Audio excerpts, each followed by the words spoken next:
Have you ever told someone no and suddenly you're the neighborhood villain? That's exactly what happened when I refused to let two strangers handpicked by our HOA president, no less, step foot inside my home. I thought I was being sensible, she thought I was being uncooperative, and then she called the police. But here's the twist, they didn't come for me. Welcome to Anna Drama Nest. And trust me, this story took turns I never saw coming. Drop a comment below. Has a neighbor ever used the rulesa or worse, the policia as a weapon against you? When I moved to Oakwood Hills, it was supposed to be a clean slate. My name's Gavin Cole, and I make hand-carved wooden signs for a living, the kind you find outside schools or old public buildings. I still remember the first real carving I ever did. My grandfather stood quietly behind me as I etched the letter A into a pine board. When I finally got it right, he tapped the wood and said, "Now it means something." That moment made it more than a craft, it became part of my identity, my legacy. Even as I was signing the closing papers on my first house, I had this little voice in the back of my head whispering, "Don't forget the fine print." I didn't ignore it, I just didn't realize how sharp those terms would cut. After years of cramped apartment living, I'd finally scraped together enough for a modest house in what appeared to be a calm, welcoming neighborhood. The realtor mentioned something about an HOA, but I barely registered it. I assumed it was your typical stuff, don't let your lawn turn into a jungle, no neon paint jobs, that sort of thing, basic upkeep. But in hindsight, maybe I should have paid more attention when the HOA guidelines were thicker than any lease I'd ever signed. The moving truck was still unloading when she arrived. Diana Mallory, president of the Oakwood Hills Homeowners Association, marched up my driveway like she was on a mission. Mid-40s, polished white blazer, a leather folder tucked under her arm that probably cost more than my fridge. Her smile had the same sincerity as a campaign billboard abroad, rehearsed, and vaguely threatening. "Welcome to Oakwood Hills," she said, extending a perfectly manicured hand. "I'm Diana Mallory, your HOA president. I wanted to personally drop off your welcome packet and review our community guidelines." The word guidelines sounded more like orders. I shook her hand, noting the kind of grip that said, "I don't ask, I tell." I invited her in for coffee. In hindsight, that was the worst decision I made that day, maybe even that year. She spread out a mini library across my kitchen table, paint swatches approved for house exteriors, lawn care schematics,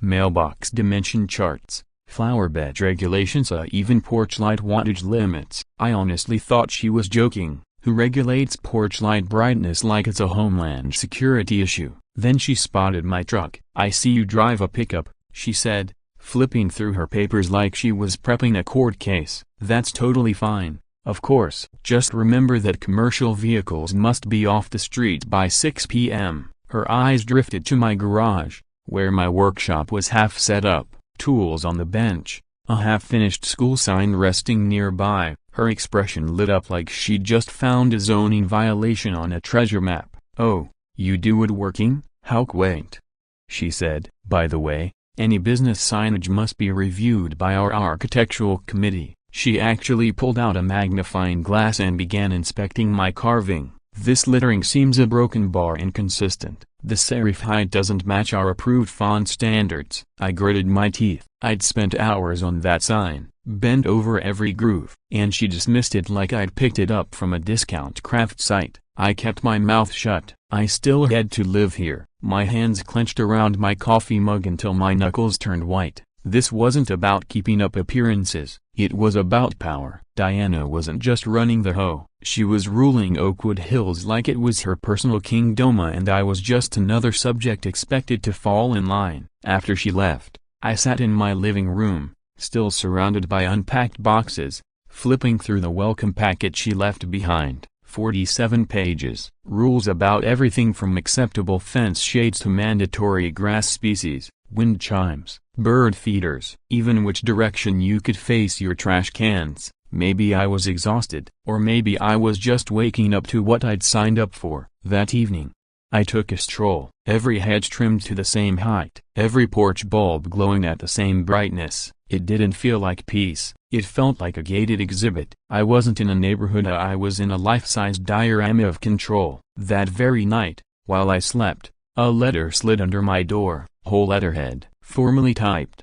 "Dear Mr. Cole, it has come to our attention that your workshop lighting exceeds the approved lumens for garage use. Please correct this within 72 hours or face a $50 daily fine." The next morning, I was loading wood into my truck when my neighbor, Mrs. Patterson, strolled over. Mid-70s, silver hair, and the kind of eyes that had clearly witnessed years of suburban warfare. "Met Diana yet?" she asked, glancing side to side like someone checking for drones. I nodded. She shook her head. "She fined us for keeping our Memorial Day flag up 12 hours too long. Just a heads up, as she comes down hardest on people who don't immediately fall in line." By the following morning, a fresh notice was taped to my mailbox. "Unapproved cedar finish may not meet visual cohesion standards. Review pending. No signature needed." I knew exactly who it was from. Standing there in my driveway, holding one letter about my workshop lights and another about my mailbox stain, I made a quiet decision. I wasn't going to be another neighbor living in fear of the HOA. Diana Mallory may have thought she ruled this neighborhood, but she was about to find out that I wasn't the type to back down. Game on, Diana. What I didn't realize was that she already had her next move lined up, right on the 72-hour mark, as precise as a stopwatch. Her retaliation arrived. I had left my workshop lighting exactly as it was, intentionally to see what she'd do. Tuesday morning, the answer was sitting in my mailbox. Yet another formal whole letter, this time threatening to place a lien on my home if I didn't comply within 48 hours. Over a lamp. A single work light. I sat behind the wheel of my truck reading that absurd letter, and it hit me this wasn't just about control. Diana was relentless. She wasn't interested in order, she was on a power trip. But if she wanted to play hardball with rules, I had one secret weapon she didn't count on. Before I went full-time into wood carving, I had spent 3 years designing and installing signage for government buildings, courthouses, city halls, DMV offices. If there's one thing you learn working with government clients, it's how to read rules like literature and spot loopholes like buried treasure.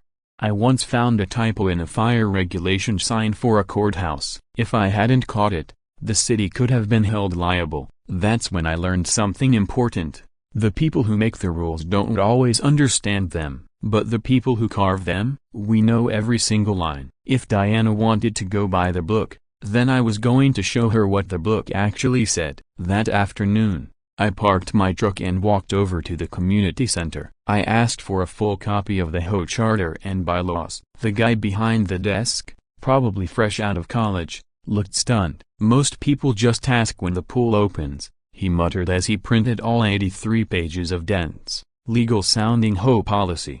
I took the stack home and spent the evening reading it like I was prepping for the bar exam. By midnight, I struck gold. Section 15, subsection C, recreational and commercial vehicles are not permitted to remain parked on community streets between 6 p.m. and 8 o'clock a.m.a.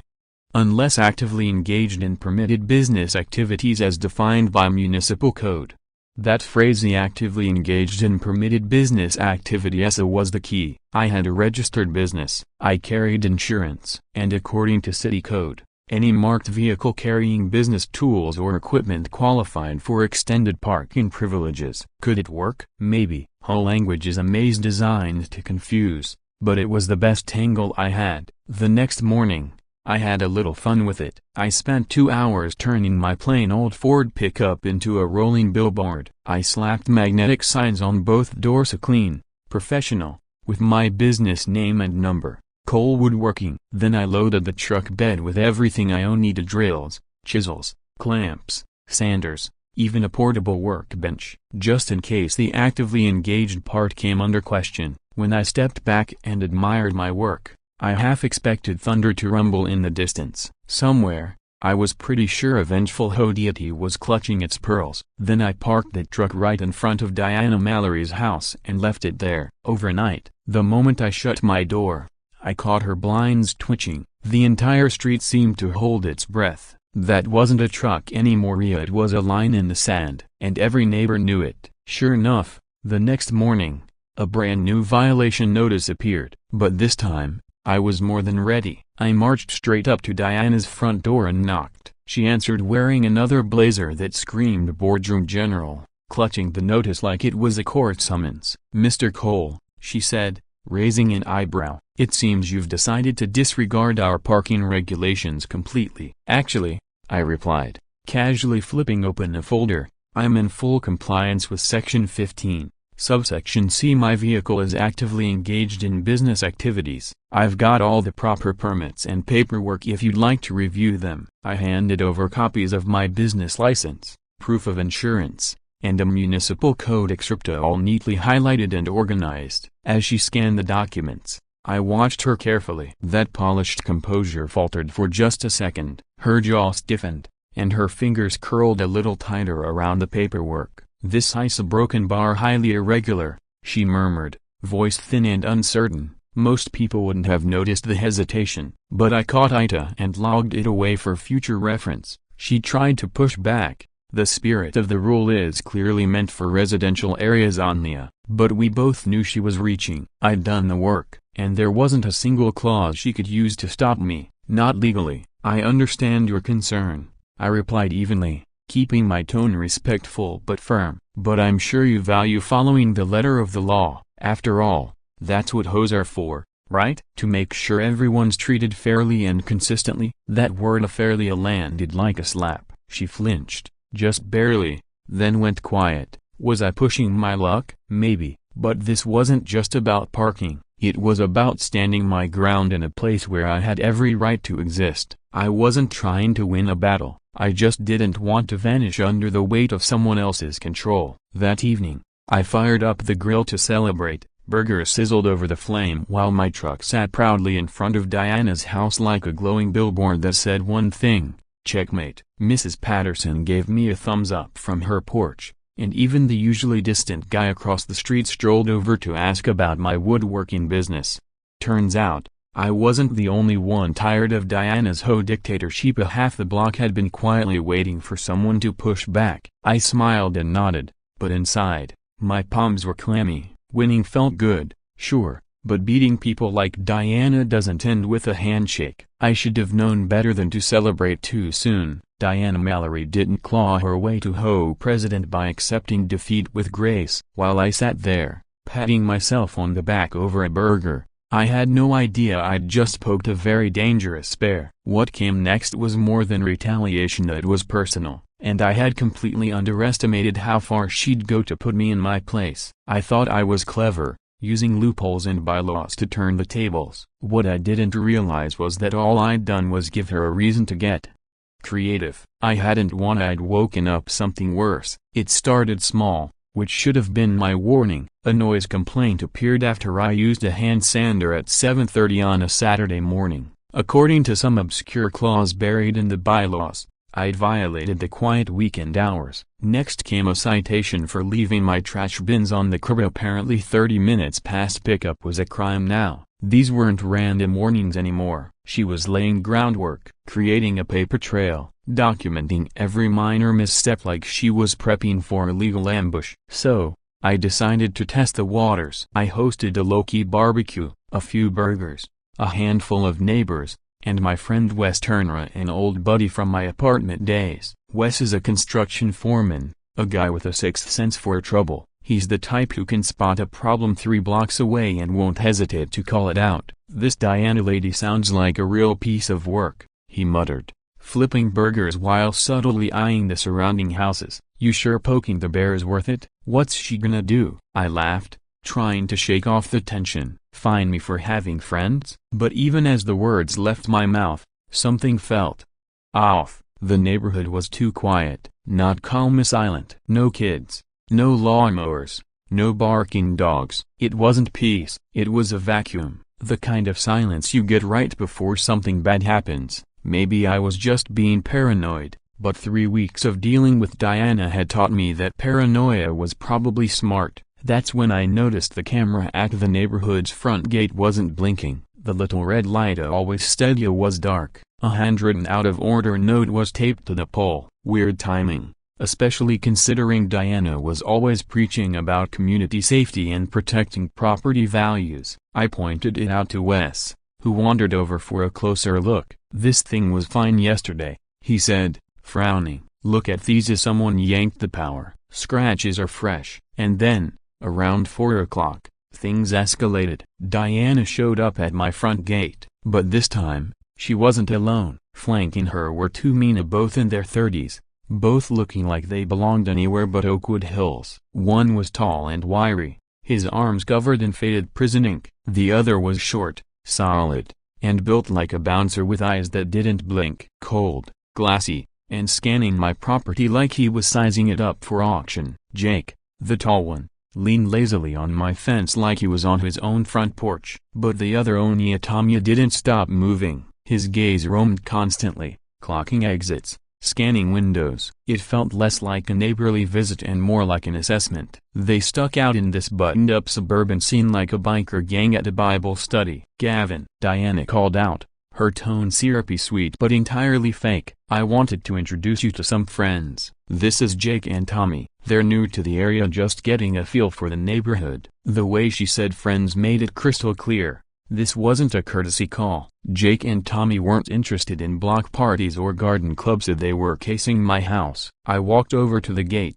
but I didn't open it. Something in my gut screamed don't. Whether it was instinct, or just common sense, I wasn't taking any chances. Nice to meet you, I said cautiously, keeping the fence between us. You guys thinking of buying around here? Tommy let out a low laugh, of the kind that makes you want to double-check your locks. Something like that, he said, not taking his eyes off my front window. Diana stepped forward, still smiling like her face might crack under the pressure. I thought maybe you'd invite them in for a drink, she suggested, her voice sugary and fake. You know how it is when you're new. I'll help them get a feel for the community. Her grin was so forced it bordered on threatening. They're my guests, she added, slow and deliberate. I'm sure you wouldn't want to come off as unwelcoming. She didn't need to say more. The threat was written all over her face. This wasn't about manners. It was intimidation, plain and simple. The way Diana emphasized guests and unwelcoming left no doubt this wasn't a casual suggestion. It was a veiled command. Please,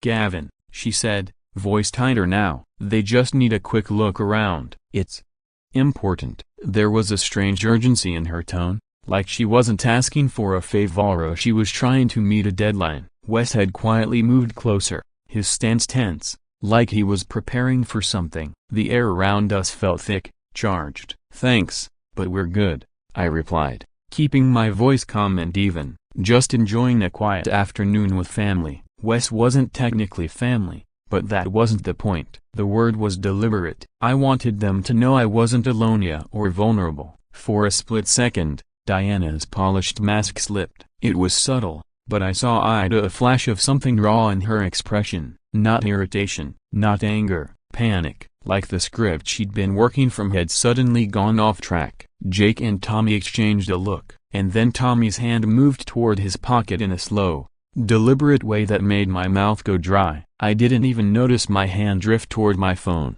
My whole body tensed. My instincts screamed that something was off, very off. That body language. I'd seen it before. A friend of mine got jumped outside a job site years ago, and the guys who did it had the exact same vibe. Casual but coiled, like snakes waiting to strike. I really think you should reconsider, Diana said, and there was no friendliness left in her tone. Community spirit is the foundation of Oakwood Hills. Neighbors opening their doors, helping each other. It was practically a plea now, and that didn't make sense. Why was she so desperate to get these two creeps past my gate? Then Wes leaned in and murmured something that turned my blood cold. Dude.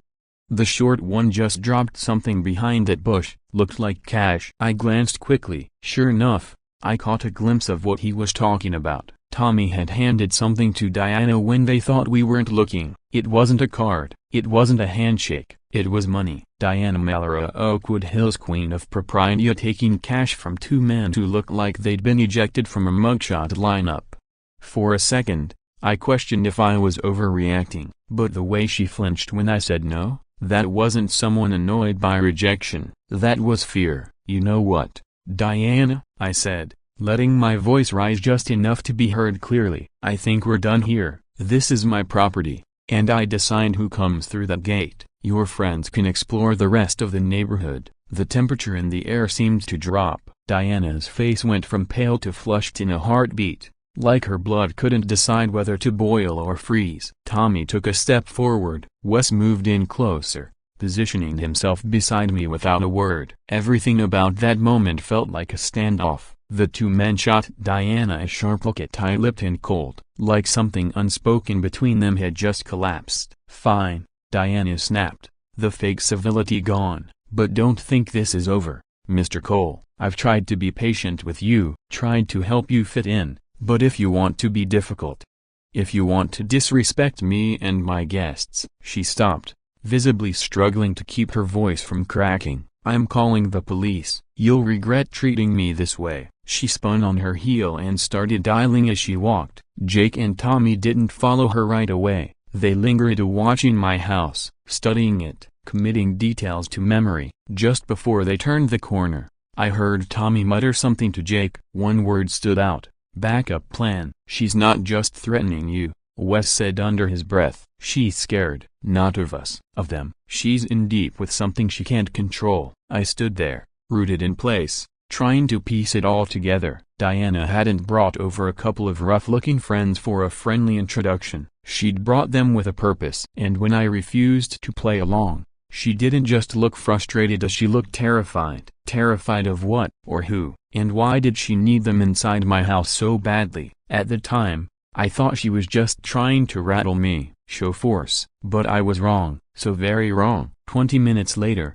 I heard sirens. 2 patrol cars pulled up in front of my house, turning my laid-back barbecue into a full-blown neighborhood spectacle. As the sirens echoed off the houses, I saw blinds snap shut across the block like dominoes falling in silence. Everyone was watching, just not openly. This wasn't just about me anymore. It was a performance, and the whole neighborhood had front row seats. Through the window, I watched Diana emerge from her home with dramatic purpose. She marched toward the officers like she was commanding a battalion. She'd even changed clothes, swapping her earlier outfit for one of her signature blazers. She had literally dressed up to call the cops on me. Officer Williams knocked on my door, a young guy who looked like he'd rather be anywhere else. His partner stayed behind with Diana, who was gesturing wildly like she was filing a war report. "Mr. Cole," he said, glancing down at his clipboard, "we've received a complaint about a possible disturbance. Mind if we ask you a few questions?" For a moment,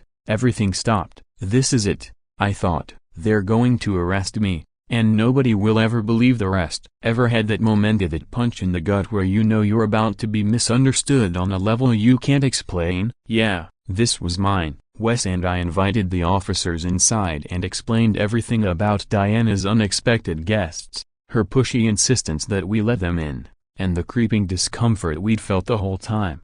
"So, you refused to allow these individuals onto your property?" Officer Williams asked while jotting down notes. When I confirmed, he looked genuinely puzzled. "Ma'am," he called over to Diana, "Mr. Cole is well within his rights to decide who enters his private residence. I'm not sure what kind of disturbance you believe occurred." Diana's expression shifted quickly to a dangerous shade of red. She launched into a rant about how I'd disrespected her, how I'd broken community norms by refusing hospitality to her guests. That's when Wes came jogging over with his phone in hand. "Gavin, you've got to see this." He'd been recording bits and pieces of the afternoon, and not just for fun, but because something about the situation had felt off from the start. His instincts were dead on. The footage was clear: Diana, Jake, and Tommy standing at my gate. And the money exchange Wes had caught earlier. Officer Williams watched the video twice, then he motioned for his partner and showed him the screen. "Ma'am," he said, turning to Diana, "can you identify these 2 men?" Diana froze. Her expression shifted like someone realizing they'd just walked off a cliff and were only now noticing the drop. "They're just friends visiting the neighborhood," she mumbled, her voice losing its usual authority. Right then, the radio in the patrol car crackled to life. "All units, be advised," the dispatcher announced. "Suspects in the Elmwood burglary string last seen in the Oakwood Hills vicinity." 2 male individuals, the descriptions match. Williams's partner turned to head for their cruiser, then stopped in his tracks. A block down the street, Jake and Tommy were casually strolling away. "That's them," he shouted, pointing. Those are our guys." Everything moved fast after that. The officers radioed for backup while keeping eyes on the suspects.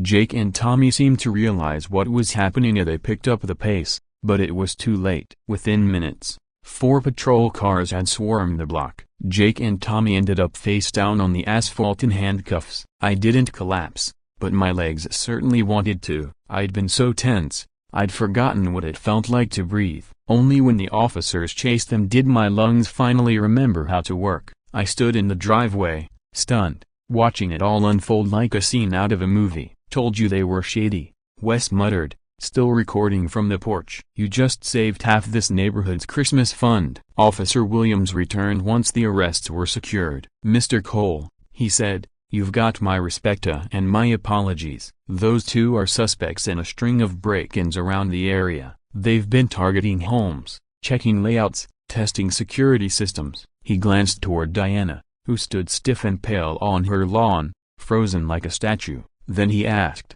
"Do you have any idea why Miss Mallory would have been trying so hard to get them into your house?" Suddenly, everything clicked. Her urgency, her panic when I refused. The cash exchange was captured on camera. Diana hadn't just been acting odd, she had a plan, and it started with getting those 2 men past my gate. For what? I could only guess, but it wasn't good. Wes hit record again as officers walked toward Diana. "Ma'am," one said, "we need to ask you some questions about your relationship with these individuals. We have evidence suggesting potential collaboration." Diana's face went slack, like her brain had short-circuited. Ever see someone realize they just stepped in their own trap? That was her. Right then. "This is absurd," she sputtered, voice trembling. "I am the HOA president. I was just trying to be neighborly. I was helping new residents adjust to our community." But the officers had already reviewed the video, and the search of Jake and Tommy's belongings turned up more than burglary tools. They found target lists, and my house was at the top. As the investigation unfolded over the next hour,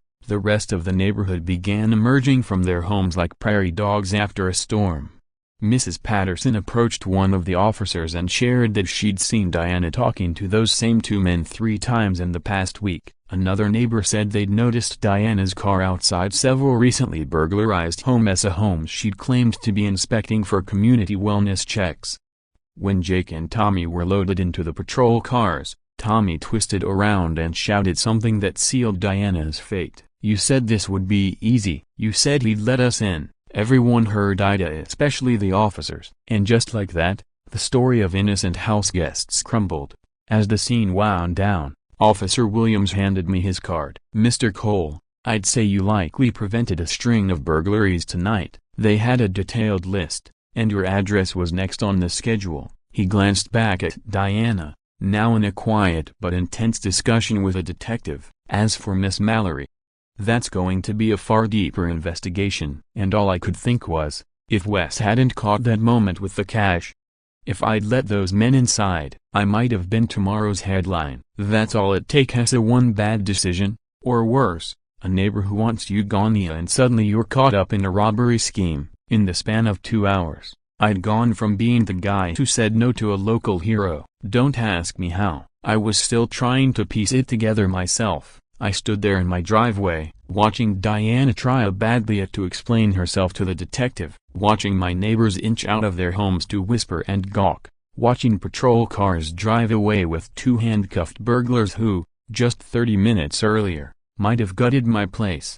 But I knew better than to think this was over. Diana Mallory wasn't the type to fold. I could see it in her eyes as she was recalculating, revising, already planning her next move. She wasn't out, she was regrouping, and something told me her next play was going to be ugly. By Sunday morning, her pivot was in full swing. I woke up to a letter slipped under my door, not on the whole letterhead this time, but on her personal stationery. The tone was almost apologetic, almost, "Dear Mr. Cole," it began. "I deeply regret the misunderstanding that occurred yesterday. I had no prior knowledge of those individuals' criminal background and was merely trying to foster a sense of community." A broken bar. 2 pages of carefully worded denial. She painted herself as a Matilda Macaron v. bystander, as someone tricked by clever manipulators, but playing the victim. That was just her opening act. By Monday, her real campaign had started. And it was clear, if Diana was going down, she was determined to drag me with her. The first clue came in the form of a call from Officer Williams. "Just a heads up," he said, voice weary. "Diana's filed a formal complaint. Says you brought Jake and Tommy into the neighborhood, claims you were working with them and turned on them once the cops showed up." He sounded more annoyed than concerned. "We've got video evidence, multiple witnesses, and a timeline that disproves everything she's saying. But when someone files a formal criminal complaint, we have to log it and follow up." Apparently, this wasn't his first experience with Diana's flair for drama. And she wasn't done. By Tuesday afternoon, she discovered several supposed HOA violations tied to my criminal activity. Infractions like unauthorized guest parking, disturbing the peace, and operating an unlicensed bus.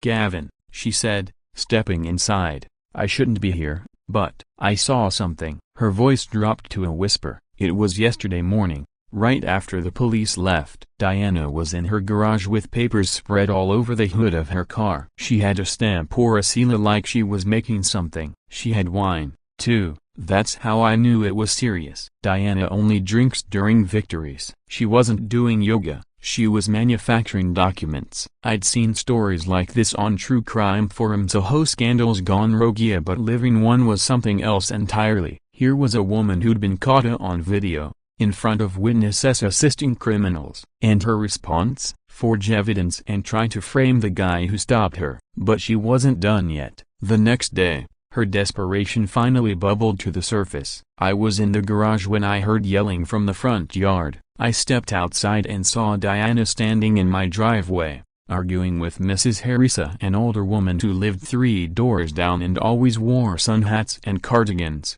even in July.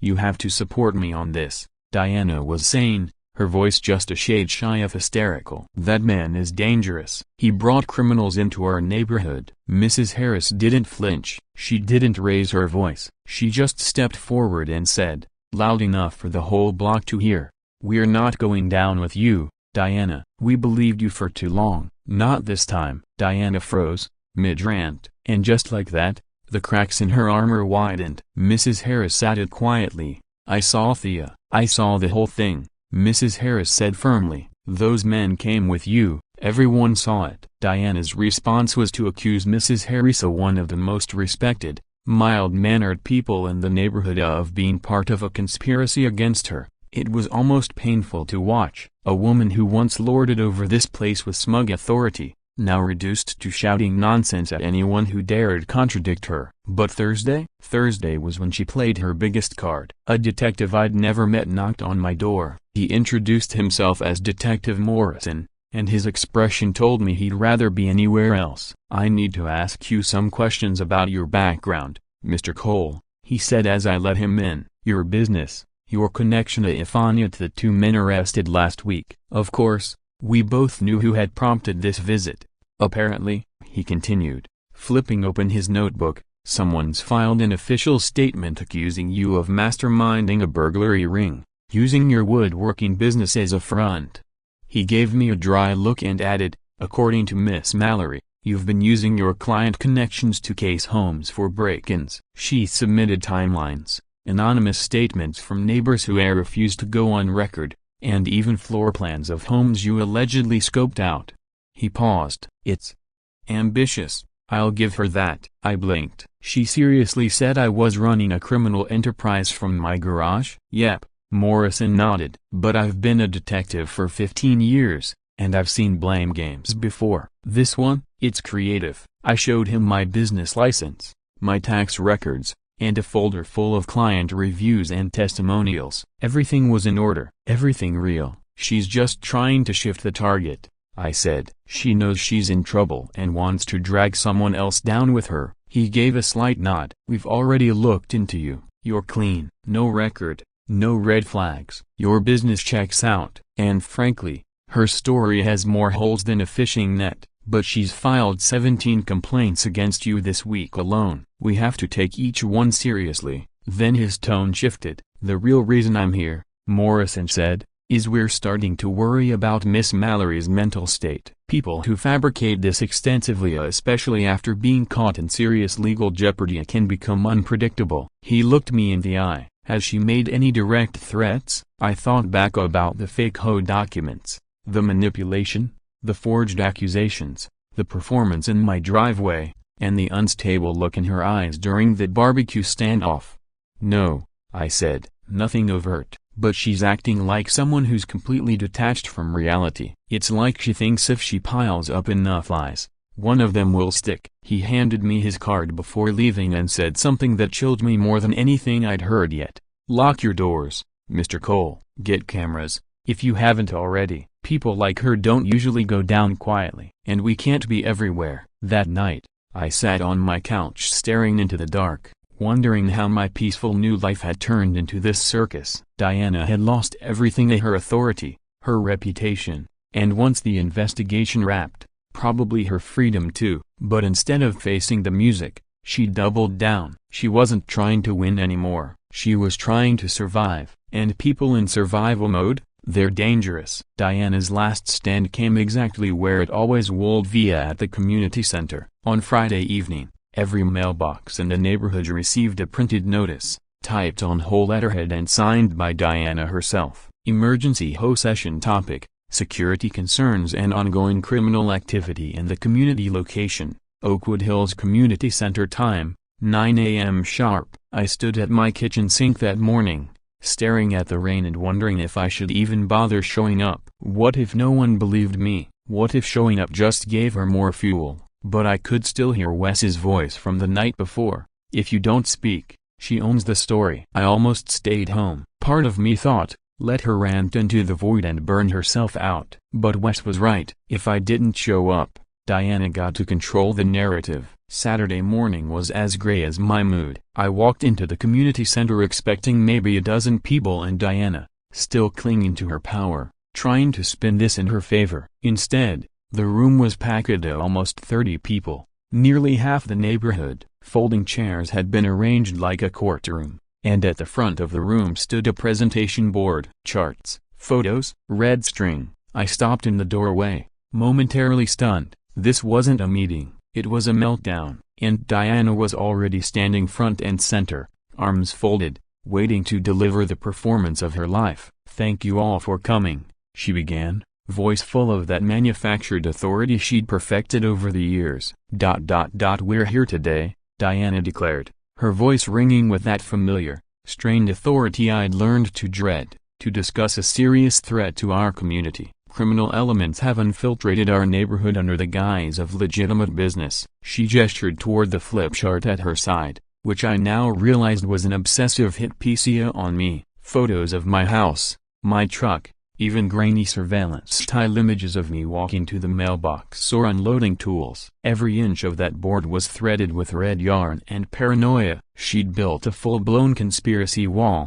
and at its center was me, labeled quite literally as the mastermind. According to her, I had recruited Jake and Tommy, used my woodworking business as a cover, and spent my free time casing homes around Oakwood Hills.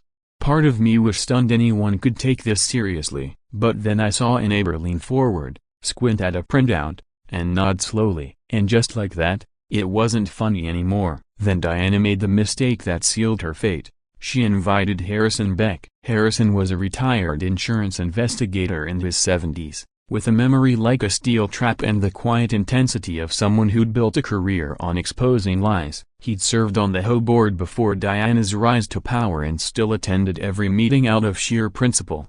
"Excuse me, Diana," Harrison said, standing up about 10 minutes into her performance. His voice was calm, but it cut through the room like a blade. "I've reviewed the documents you're referencing, and I'm seeing some inconsistencies." He pulled a folder from his briefcase with the kind of confidence that only comes from knowing you're about to change the room. "For instance," he continued, holding up a report, "this incident from last month, where Gavin supposedly visited a property under suspicious circumstances. You were in California visiting your sister that entire week. I checked the community center's travel registry. Diana's face lost color as he continued. And this witness statement from Mrs. Rodriguez? She moved to Phoenix 6 months ago. Odd, considering she apparently filed a complaint just last week. He began laying documents out on a table near the front of highlighted pages, printouts, receipts. One by one, they chipped away at the fantasy she had tried to pass off as fact. I didn't spend 30 years investigating fraud,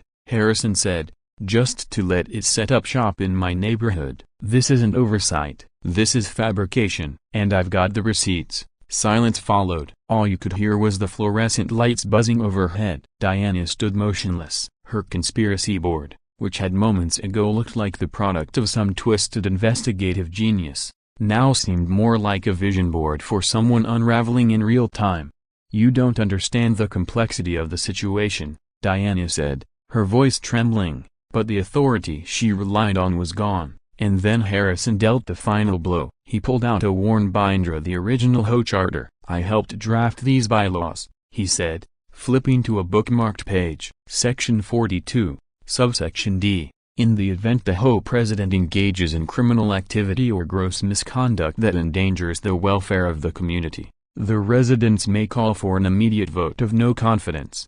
Murmurs turned to voices, shifting seats, heads nodding. Mrs. Patterson stood up. We all saw what happened last weekend. Diana brought criminals to Gavin's house and tried to force him to let them in. If he hadn't said no, who knows what would have happened to the rest of us. Then Mrs. Harris added, softly, I saw her forging documents in her garage. I didn't want to get involved, but we don't have a neighborhood anymore. We have a problem, and it started with her. Diana's response was desperate now, high-pitched and erratic. This is a witch hunt. You're being manipulated by a criminal, she shouted, pointing at me like I was diseased. But the room had already shifted. Even some of her former allies were leaning away from her, eyes downcast. Another neighbor stood. I saw her meeting with those men, more than once. She knew them. The momentum was too strong, the facts too damning. Diana seemed to physically shrink with each testimony. She tried to interject, but her voice was drowned out.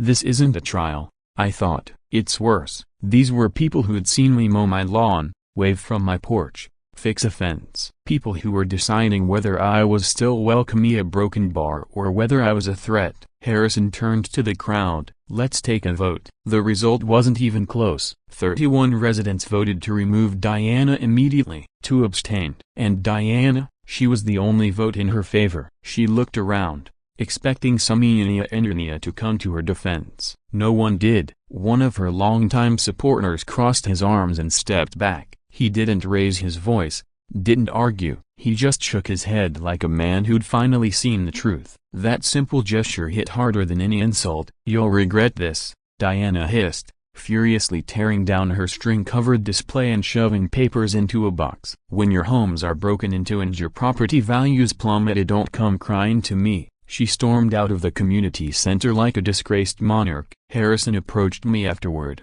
his tone somewhere between sympathy and warning. Mr. Cole, he said, on behalf of Oakwood Hills, I'm sorry for everything you've endured. Diana's actions have been unprecedented. We'll be holding elections next month. I hope you'll consider putting your name on the ballot. No one clapped, no one cheered. We just stood there in silence, like the entire community had been holding its breath for months and was finally allowed to let it go. Standing inside the community center, watching neighbors quietly dismantle what was left of Diana's final meltdown, I felt something I hadn't felt in a long time.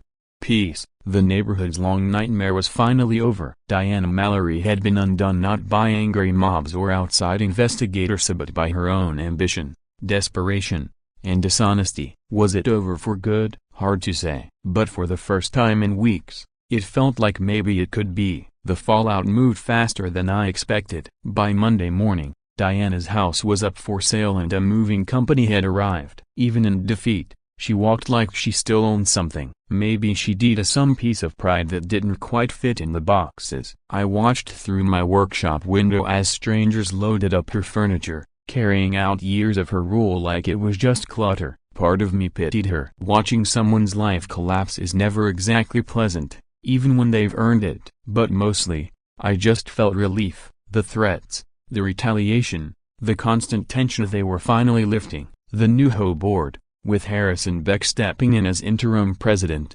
wasted no time in rolling back Diana's worst policies. Her notorious 37-point yard inspection checklist, reduced to basic upkeep. The parking ban on work vehicles, revised to allow reasonable, business-related parking. But the biggest change wasn't in the rules. It was in the air. The fear that had gripped the neighborhood was gone. Kids biked down the sidewalks again without glancing nervously behind them. Porch lights stayed on later. Lawns weren't flawless, and for once, no one gave a damn. Detective Morrison called on Tuesday with an update. Jake and Tommy had been officially charged with multiple counts of burglary and conspiracy, and they'd been talking a lot. Turns out, Diana had been making $500 for every house they successfully robbed. She'd handpicked the targets, helped case the homes, and even provided access during her so-called community wellness visits. "You probably saved a dozen families from being hit," Morrison said. He also told me Diana was now facing charges of her own conspiracy, obstruction, and filing false police reports. Her lawyer was scrambling for a plea deal, but with Wes's footage and a growing pile of witness statements, Morrison put it plainly, she'll have plenty of time to reflect on her choices. Wednesday brought one of the most unexpectedly satisfying moments of the whole ordeal. I was out in my workshop installing a new security light, something I'd put off because I was afraid Diana would issue yet another violation, when little Emma Harris came trotting up my driveway. She was maybe 8 years old, holding a plate of foil-covered cookies like it was sacred treasure. "My mom made these for you," she said, beaming. She said, "Thank you for making the scary lady go away. Now I don't have to cut the grass every single week anymore." I grinned, then handed her a tiny wooden plaque I'd made, "Emma's Porch Patrol A Official HOA Cookie Inspector." She looked at it like I'd handed her a medal. Her mom had been fined over and over for having grass that was supposedly half an inch too tall, but hearing it through Emma's eyes, seeing it through the lens of a kid who just wanted to enjoy her home, made Diana's reign feel even more absurd. The neighborhood started to heal. Mrs. Patterson began hosting coffee mornings on her porch, something she'd apparently dreamed of doing for years but had always feared violated some vague regulation about social gatherings. A family at the end of the street put up real wind chimes, not the whisper-quiet ones Diana had approved, but ones that actually made music when the wind blew. Even the teens relaxed. They played basketball in their driveways again without constantly watching over their shoulders for citations. Harrison held a community meeting, and not a lecture, but a real conversation. People proposed actual improvements, a community garden, a shared tool program, ideas that built something instead of tearing it down. "We carved out something better here," Harrison said, handing me a key to the old HOA filing cabinet. "Figured someone who actually reads the fine print ought to hold the rules." And then, something unexpected happened. Turns out, stopping a burglary ring and surviving a neighborhood coup earns you a strange kind of reputation. My woodworking business started getting calls from people outside the neighborhood. Some wanted custom signs. Others just wanted to work with the guy who stood up to the HOA. And 3 months later, I was standing at the entrance to Oakwood Hills, putting the final touches on a new neighborhood sign, hand-carved, elegant but simple. The old one had been Diana's idea, all grandeur and pretense. This one felt different. It wasn't just a sign, it was a new beginning. The old neighborhood sign had always felt more like a warning than a welcome, an overbuilt monument to rules, restrictions, and the quiet tension of living under someone else's microscope. The new one was different, simple, carved in oak, mounted on a stone base Harrison and I designed together. It read, "Oakwood Hills, a community of neighbors." Warm, inviting, honest. Mrs. Patterson stopped by as I was tightening the mounting brackets, coffee in hand as always. "You know, Gavin," she said, watching the sign settle into place, "I never thought I'd see the street feel peaceful again." Diana had us all scared of each other, watching lawns, not lives. This feels like a fresh start." I looked around, porch lights glowing, kids playing, neighbors waving instead of whispering. And I realized something important. The real victory wasn't getting Jake and Tommy arrested. It wasn't even ousting Diana. The real win was remembering who we were before the fear, before someone convinced us that control was more important than connection. 6 months later, the legal fallout finally wrapped up. Jake and Tommy each got 5 years. Diana took a plea deal at 18 months behind bars, plus mandatory community service. Her house sold fast to a young family with 2 kids who turned out to be some of the friendliest people on the block. Funny how fast things can change when the fear lifts. The truth is, the hardest battles aren't always loud. Sometimes they're quiet. Paperwork, patience, persistence. People like Diana hide behind bylaws and bureaucracy, mistaking control for leadership. She wrapped herself in regulations like armor. We use the truth like a chisel, and in the end, that was enough. My granddad used to say, "Wood doesn't lie, you just have to carve away the mess." I think I finally understand what he meant. So if you're dealing with a petty tyrant, a clipboard warrior, or an HOA nightmare, keep your records, know your rights, and speak up before someone like Diana fills the silence for you. You've been watching Anna Drama Nest. Drop your story in the comments. So have you ever taken on someone with a little too much power and a little too little perspective? And hey, if you stuck with me through this wild ride, you know what to do. Like, subscribe, and stay sharp. More stories coming your way soon.